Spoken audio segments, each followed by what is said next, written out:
Welcome to the CoSN podcast, produced in partnership with MindRocket Media Group, the worldwide leader in demand generation, communication outreach, and thought leadership in education. CoSN represents over 13 million students in districts and educational institutions nationwide and continues to grow as a powerful and influential voice in K-12 education. This high-profile podcast series showcases industry thought leaders and executives who provide timely market insights and key guidance on various educational technology strategies. Welcome to the CoSN podcast. My name is Michelle Mercer with MindRocket Media Group, and on behalf of CoSN and today's sponsor, Center on Inclusive Technology and Education Systems, also known as CITES at CAST, we are excited to bring you part 2 of our 2-part series on inclusive technology. Today's guests are Jana Greathouse and Samantha Reed from Jenks Public Schools in Jenks, Oklahoma. Jana graduated from the University of Tulsa in Oklahoma with a master's degree in speech pathology. She has practiced as a speech-language pathologist in public school systems in the Carolinas and in Oklahoma, where she currently serves as the District Assistive Technology Coordinator for Jenks Public Schools. Her latest pursuits involve efforts to increase accessibility, equity, and inclusion district-wide so that students are empowered to be experts of their own learning and are supported in doing so. Welcome to the podcast, Jana. Thank you. Also joining us is Samantha Reed. Samantha is currently an Educational Technology Coordinator for Jenks Public Schools in Oklahoma. After obtaining her master's in education in curriculum and instruction with an emphasis in technology integration and education from UNLV in 2006, she began working in EdTech. Prior to moving into EdTech, she taught in elementary school. Samantha is an ISTE certified educator and has received several other certifications and micro-credentials through the years. She has done training all over the region and has presented at several ed camps, Google summits, and conferences, including ISTE, TCEA, FETC, and CoSN. Welcome to the podcast, Samantha. Thank you. I'm so happy to be here. So this first question is for you, Samantha. Tell us about Jenks Public Schools and the community it serves. We are a suburban school district just right outside of Tulsa, Oklahoma. We have 10 school sites. And we're at approximately 13,000 students, so just under 13,000. 13% are English language learners, 17% are receiving special ed services, about 37% are on free and reduced lunch, and about 19% are gifted and talented. We do have a section of Jenks that works with Catholic charities, so we have actually a pretty large immigrant population, specifically refugees from other countries. So we have a very large Burmese population, and now we're starting to get students from Afghanistan and the Ukraine. So we definitely have a very unique population here in Jenks. Wow, that is diverse. Jana, why did Jenks get involved in CITES? Our state assistive technology program, Able Tech, have a very good relationship with them. And to their credit, they have not blocked my phone calls. But we have one of the representatives from Able Tech had reached out, had forwarded the CITES application to me and let me know that she thought about Jenks when she had received the application and thought that we might be interested. And so I read through it and it said all of the right things to get my interest. I think the application said specifically, if your district is ready to improve the way AT and EdTech work together to serve all learners. And that was the clincher. I was like, well, this sounds great. We still didn't know what that meant at the time, but it sounded like a good opportunity. They also talked about Joy Zabala, who is, for those of you who don't know, an assistive technology guru who unfortunately passed away last year. And she had been working with the new grant called CITES, and they were using evidence-based practices to improve the way, or to improve technology, inclusive technology practices in districts. And we were hooked. Samantha, can you tell us a little bit about the district team who supports the CITES initiative in your district? So after Jana sent us, the application, and she was like, "Hey, would you guys be interested in being on the team?" By you guys, I mean EdTech. And so I reached out to our technology director, and we kind of all thought this was going to be a good thing for our district.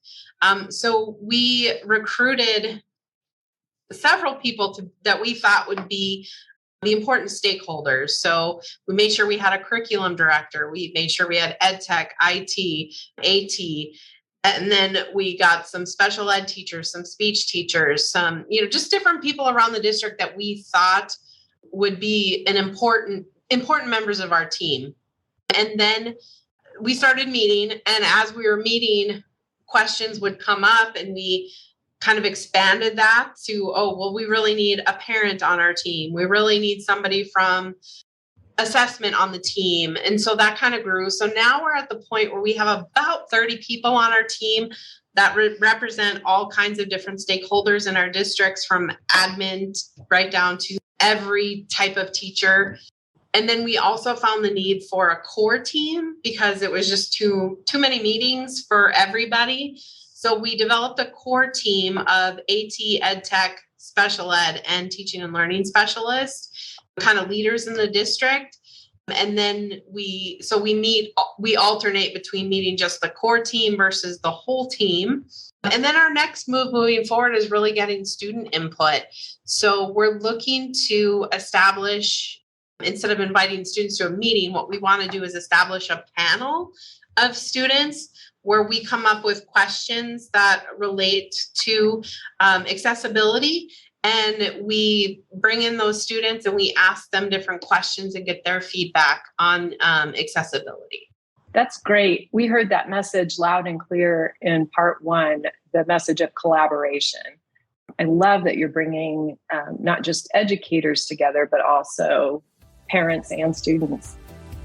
Does your district implement inclusive technology practices to support equitable learning opportunities for all students, including those with disabilities? Do students in your district have seamless access to assistive technologies and accessible educational materials? The CITES framework provides district leaders a guide to implement inclusive technology practices as a part of district improvement plan. From leadership to infrastructure, teaching, learning, assessment, and family engagement, the CITES framework provides the tools needed to implement inclusive technology practices so that all students, including those with disabilities, have access to the digital tools required for quality learning opportunities. Visit cites.cast.org, cites.cast.org to get started. Jana, I have a question for you. What level of support does a district need from the top level administration to support inclusive technology practices? I think at the beginning of our process with CITES, and I'm talking like the application process even, I had reached out to my director and the director of, now the executive director of technology, to get their input on whether or not this was something that we would have the support to move forward with. So I think from the very beginning, we had directors who were on board with moving forward with the project, with the partnership. And then on the CITES committee, we've evolved to grow we began with a group on the CITES team here at Jinx that, based on the recommendations of CITES staff, included some of those decision makers for our district. So district level leadership in each of the different technologies and in teaching and learning.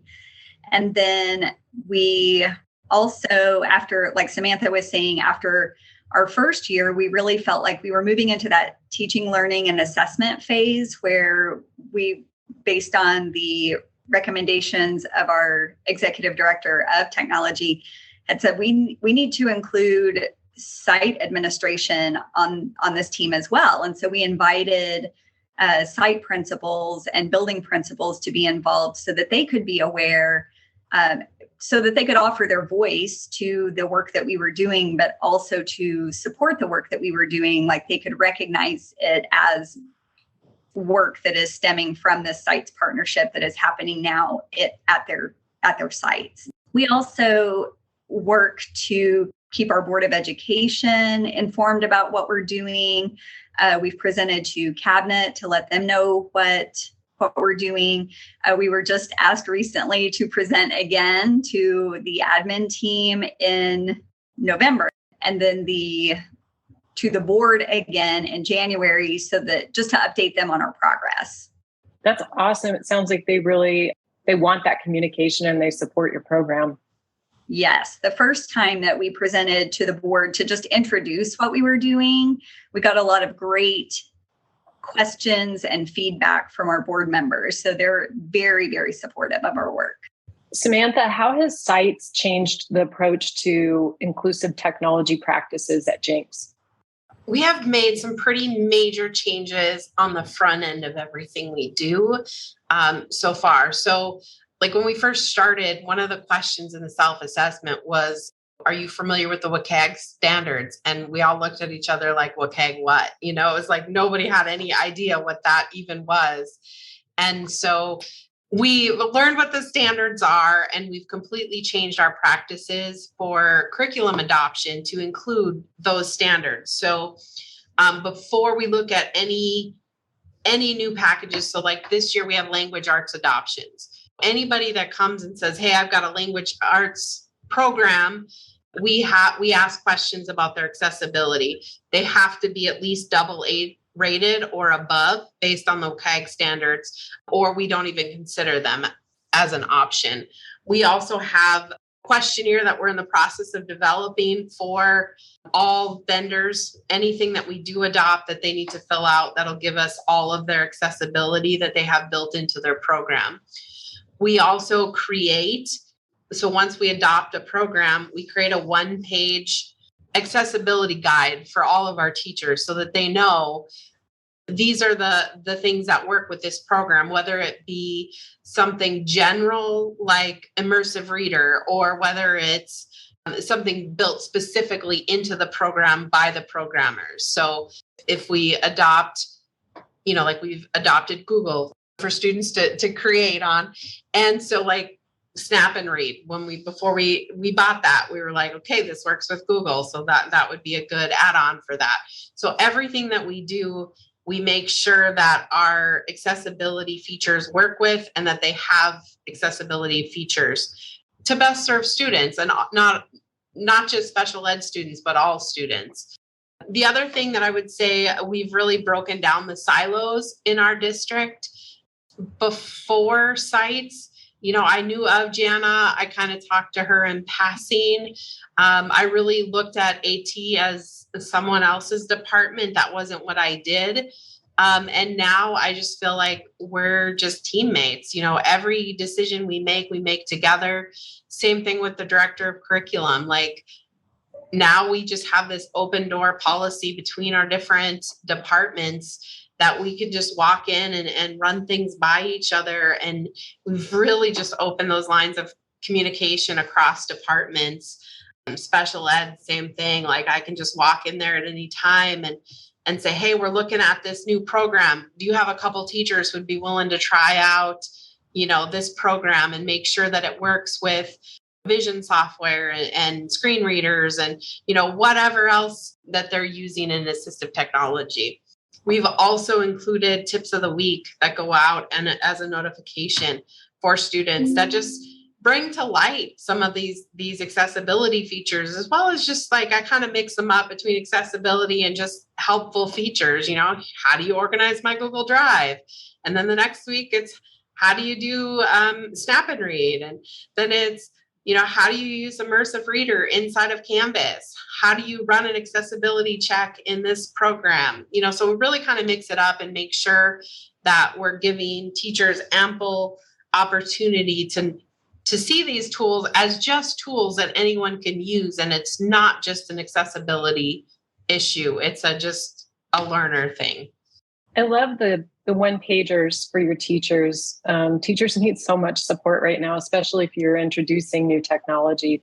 What are specific examples of the types of assistive technologies that students use in Jenks? Specifically to hardware, we are 1-to-1 in the district. It's 3rd grade and up now. So we have students who are using devices in classrooms that, we can add apps or extensions to really make it what they need. But if we bump into barriers with what they currently have already available in the classroom, then we look to other options because maybe there's another device that supports the software that the student needs. We also have in classrooms at the elementary and I think some intermediate, we have the sound field systems. So we do have some students who use FM systems, but more broadly at the elementary level, we have that technology available for our younger students as well. We have communication devices. We have things like timers. I know teachers use digital timers all the time in their classrooms. And then we have, for our students who have IEPs or 504s, there may be additional timers that we're using too. And then software tools. Do you want to talk about that, Samantha? I know you touched on it already a little bit. Sure. We definitely have, like Canvas, our learning management system, has a built-in accessibility checker. Our Chromebooks, of course, have several accessibility features, closed captioning, high contrast, highlighting abilities. We have immersive reader that turns on inside of Canvas that really helps with students with dyslexia or focusing issues. I don't know I'm not special ed teacher, so forgive me. I don't know I just know that, it highlights words, that focus ability, predictive text. We have, like I said, snap and read, which will read either word by word, or they can highlight what they wanted to read. It'll also take a website and change the reading level to make it a little bit more accessible. If the reading level on a website is too high, a lot of our elementary teachers use that feature. We also have co-writer, which is really great for the littles because they can just dictate their writing. We just really want to get their thoughts out. If we're not grading, the writing per se, then they can use these tools to actually learn some elements of telling a story. And they're not limited to when a teacher can sit down and help them write. They can write on their own. So it really empowers our students.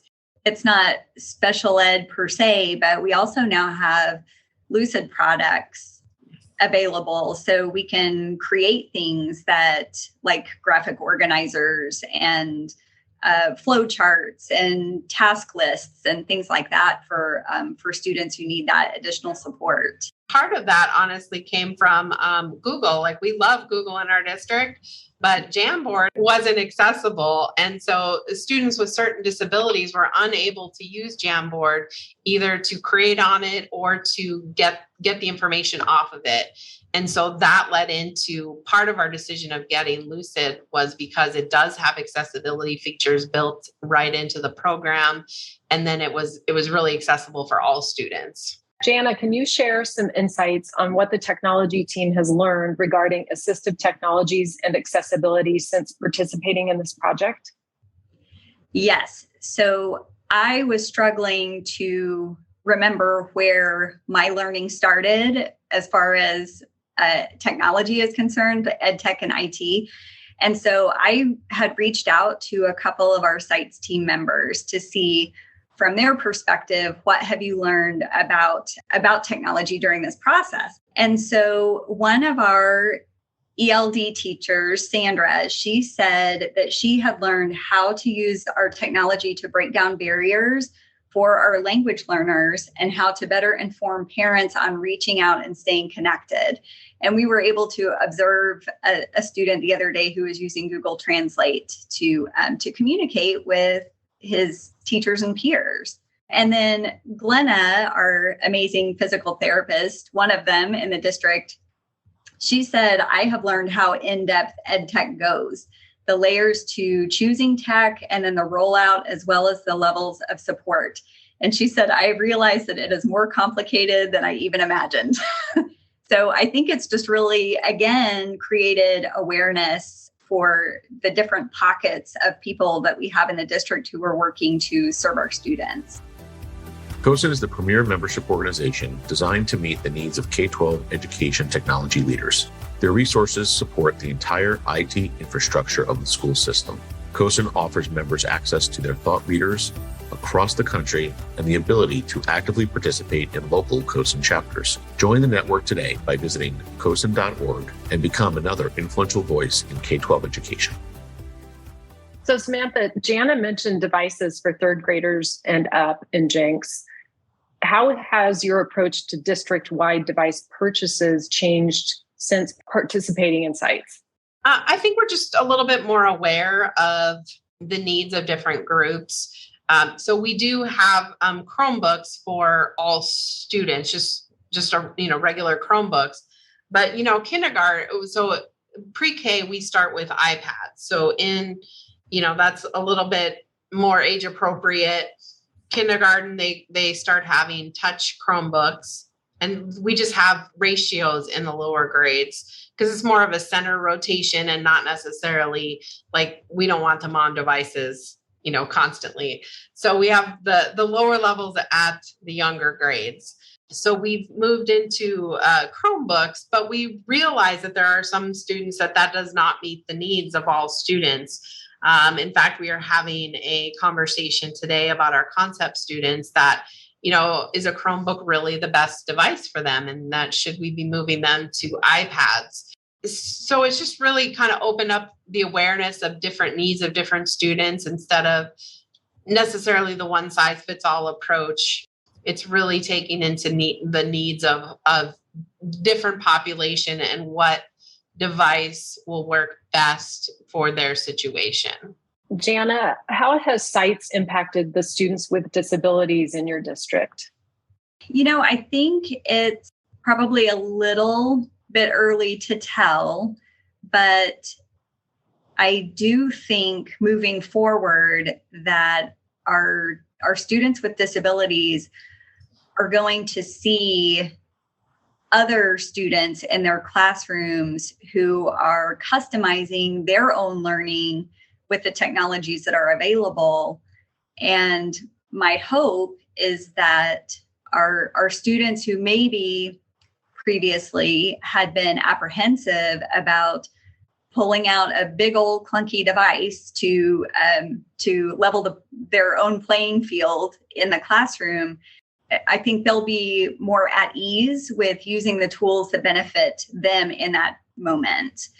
And because their peers are doing it, it looks the same as what their peers are doing. And I think that will give them confidence and will help them grow as learners. Like certain students, like middle school, and they don't want to be perceived as different. And so giving them an iPad, even though that would be the best thing for them, is not the best thing for them socially. And so instead, giving them a touchscreen Chromebook. So it still looks like a Chromebook, but they have that ability to touch the screen instead of trying to use the trackpad, or even just providing them with a mouse. So really, it's not only the best device for physically, but also their emotional needs as well. As the parent of a middle schooler, I really appreciate that. It's very important. What advice do you both have for other districts considering implementing the CITES framework? I would definitely say go for it. It has been such a game changer in our district, not just based on everything that we've said so far, but really we have grown so much as a team.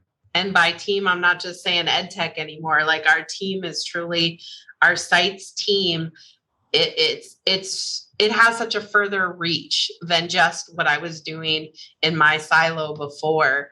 Now we can really find out, like if we've implemented something new, we have parents on our team that say, hey, did you hear about this?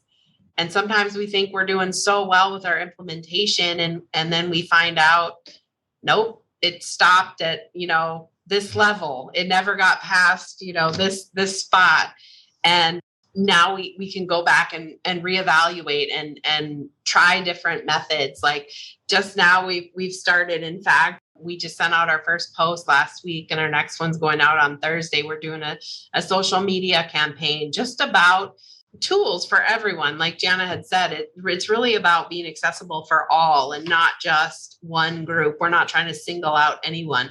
So what are those executive function skills that all students need to make them more successful in school? And how can we support that? So now we're adding that layer of that social media kind of campaign of a monthly post of here's some tips. And so hopefully that'll reach more students and more parents in this process. Yeah. And I think it's been exciting to go back. We're entering our third year of this partnership, the third year of this 3-year partnership. And I can't believe we're here now. And just to look back and see all the progress that's been made. It's fun to go into the CITES website too and see how the work that we've done has been translated into resources for other people. And they just recently, I think, posted some of the resources that are now available for use on their website, which is CITES, CITES.cast.org. And then you can click on the tab, Getting Started, and all of the resources are there. The self-assessment, which was a love of labor. It took us forever, but there were such open and honest conversations with the people on our team. And so I think that was really helpful. We need to hear that. We need to know where our weak points are so that we can make changes and grow and better meet the needs of our learners and their families. Make sure that you get the right people at the table. Make sure that you start with, on the website, the cites.cast.org, get started. There's the self-assessments. Those are the best place to start, just because it gives you so much information. And again, having the right people at the table to have those conversations, those really honest conversations, and just really trusting the process. Because even when you don't know what you're doing, because we always laugh that the whole first year, we had no idea what we were doing. We didn't know if we were accomplishing anything or if we were just meeting to meet. And we felt like we met all the time. And then all of a sudden, a year later, we had all these amazing products that we had created, processes in place, communication barriers that had been broken. So really, I really encourage people just to start with those self-assessments and just get started and trust the process. Jana and Samantha, where can our listeners go to connect with you and find out more about the great work you're doing? Our Jenks Public Schools Facebook page on the third Thursday of each month will have a post that is direct from our CITES team about inclusive technology in the district. So I think that would be a great place to start. People can email me. My name is Jana, JANNA.greathouse, like a really good house, GREATHOUSE at JenksPS, which is JENKSPS.org. Also, my Facebook page, or my own personal Facebook, is Jana Greathouse. District website is a great place to start. You can reach us all from there too, and it's just jenksps.org. Me personally, you can reach me on Twitter. My Twitter handle is Josenya. It's JOSENJA. Happy to answer any question at any time. My email is samanthareed@jenksps.org as well. So you're definitely welcome to email or reach out in any way if you have questions. Thank you, Samantha and Jana, for an inspiring discussion. This content was developed under a grant from the U.S. Department of Education, number H327T180001. However, the contents do not necessarily represent the policy of the U.S. Department of Education, and you should not assume endorsement by the federal government. On behalf of the leadership team at CoSN, thank you for listening to this episode of the CoSN Podcast. To access other podcasts in this series, visit CoSN.org or edcircuit.com for a complete lineup of engaging technology topics. EdCircuit empowers the voices of education with hundreds of trusted contributors, changemakers, and industry-leading education innovators. For more information on MindRocket Media Group, please visit mindrocketmediagroup.com to discover how you can be our next satisfied client.